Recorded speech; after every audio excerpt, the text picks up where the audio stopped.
Okay, I'm back with the coding portion of the exam 2 video. Make this up a little bit. And for this video, we were asked to code one of the examples from the book of our favorite hypothesis test that we've looked at so far, with the rejection region shown when we do this. Now, my personal favorite that we've run across was the union intersection test. And the reason for this is because it kind of stems, I had a really hard time understanding when I first started reading it what exactly they meant by the fact that the hypothesis could be written as a set union of a bunch of different things. And there was the obvious example, like the two-sided test, but it also came to my attention that you could have multiple comparisons. And so there's a portion where we reference the power function throughout the Neyman Pearson video. And I kind of thought that this is one of the sections where the book maybe doesn't do like a super clear explanation, at least not the way that I read it. And so that was one of the things I wanted to talk about just very briefly and in not too much detail, but I wanted to show it using some code. So to begin with, I've actually run the code that we wrote for exam 1, the accept reject algorithm, and you can basically ignore everything that pops up here except for the little black line down here in the plots portion. And that little black line is drawing our standard normal curve with the parameters mu equal to 0 and sigma equal to 1. That's our standard normal distribution, the kind of thing that we would use as z-score in order to calculate the area underneath on like a standard normal table. So one of the things that just like absolutely blew my mind in the union intersection test was the line in the book where it says that this is effectively called the two-tailed t-test, right after it outlined the procedure for the union intersection given a certain set of variables. So the interesting thing to me about this is the connection between the t distribution and the standard normal distribution, the one where we use maybe like z. If we knew the population standard deviation sigma, then we would do sigma divided by the square root of n from like an elementary statistics course. And effectively, if you look at the degrees of freedom of the t distribution in the limit, as the degrees of freedom goes towards infinity, what we end with is the standard normal distribution. And that just like absolutely blew my mind, but we're going to see that in just a second in a number of different ways, because I'm not going to change anything about the code, and it's going to generate something that's effectively the standard normal distribution. Now, secondly, what I thought was important here was the specific definition of the power of a test. And maybe the easiest way to understand it is by looking at what a strong versus a weak control is. And when we do these hypothesis tests, we make some assumptions about which null hypotheses are true and which null hypotheses are false, and any combination of those thereof. So if we're making multiple comparisons, we run into something called the multiplicity problem. I had to do a little bit of extra research to find this, but the idea is that if you look at the rejection region for any particular single simple hypothesis test, like just a standard one-tailed t-test, then whatever your alpha level is, that's your probability of committing a type 1 error, a false positive. And that seems great when you assume that your null hypothesis is true and we're simply looking for evidence that it's false. But what if you start to do multiple of these tests back to back using different samples? And so what I've done is I've actually written some code that kind of shows that. First, I'm going to generate a sample, and we do that, and it's going to put that up here. And you can see that we've got this big sample in the workspace right here.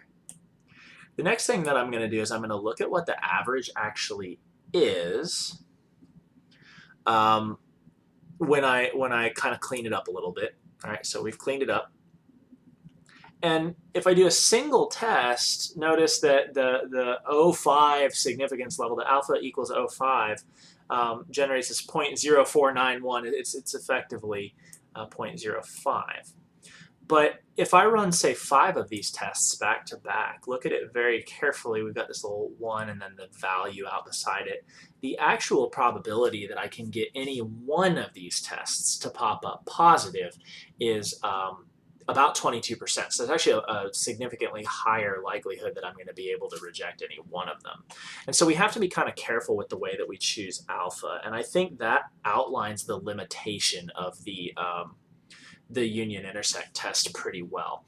So there's a correction that's applied, and when I researched it, it's called Bonferroni's correction, and effectively that's what this line of code does right here. And you'll notice that it changes it back so that we're way closer based off of our sample to what the alpha level is. We effectively control the power of the test so that we get something that's a lot closer to what we need it to be.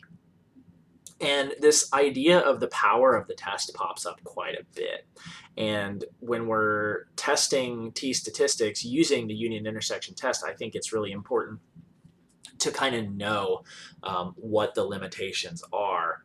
And the other test, the intersection union test, was actually an even more infrequently used test that got covered. And I think that one of the reasons that happens is because of this multiplicity problem right here. So just to kind of like show what exactly is going on, I've coded up the example where we're using the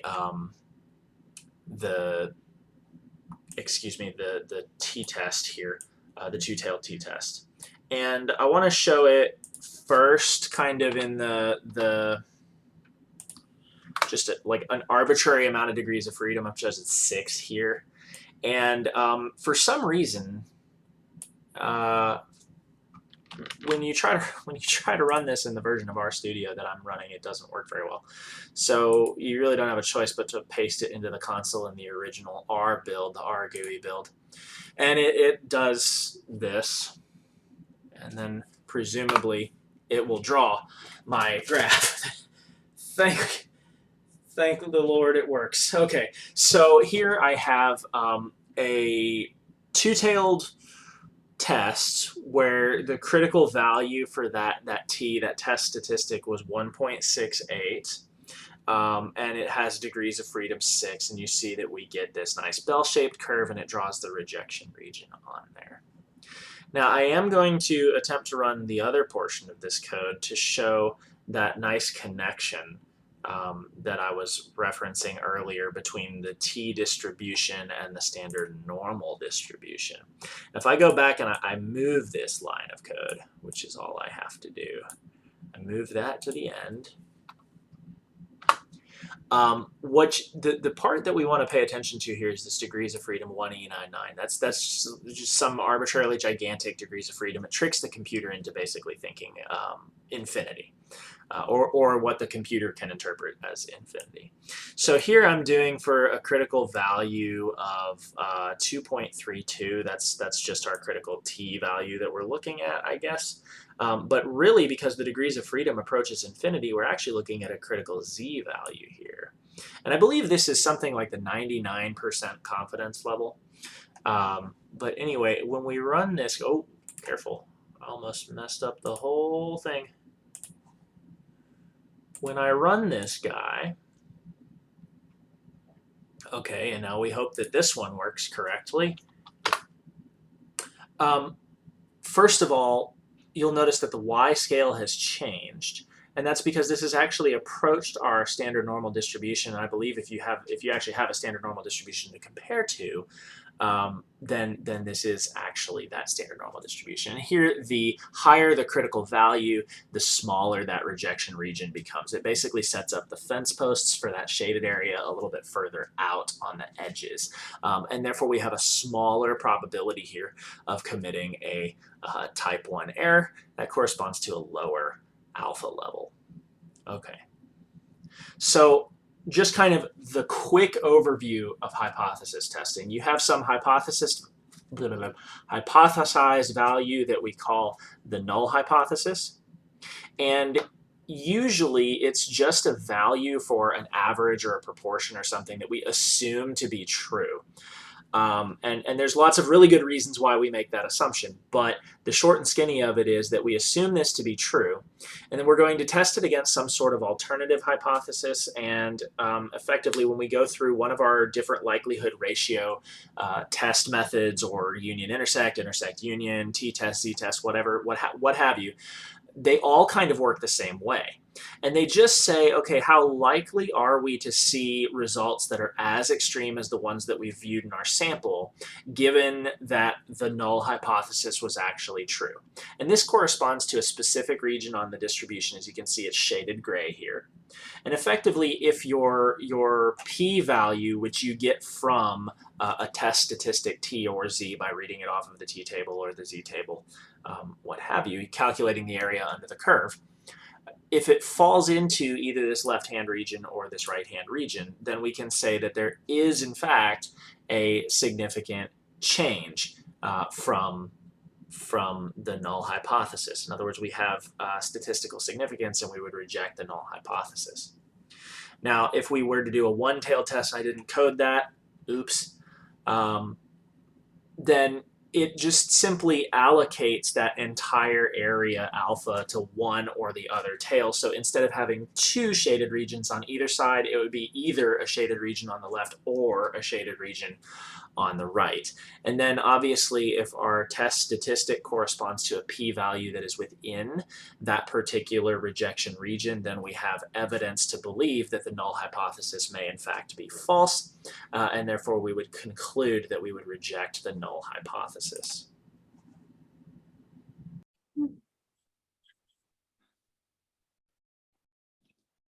Okay, so I guess what I really like the most about this particular exam was just kind of having the aha moment in the middle of doing the code for the t distribution, where the z-score tests that we teach at the high school level are all basically the same thing as a t distribution with an infinite degree of freedom. So that aha moment was really, really huge for me here, and it kind of overshadows everything else I could possibly say. But so far as the data camp is concerned, I really enjoyed the Python refresher because I haven't done that in a long time. And I think just like exam one, we all worked really, really well together, and we were able to divide up the tasks pretty well and come up with a fair and equitable way to do that, which was really important for us.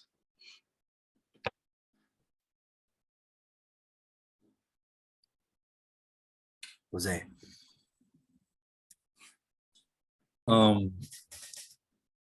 Learning about all these hypothesis tests was really interesting. I remember taking statistics before, and it actually made sense now. And the data camps, how to implement everything we've learned and actually using technology to help us, was something that I really enjoyed. Working with a great team that we have, I think we work really well together.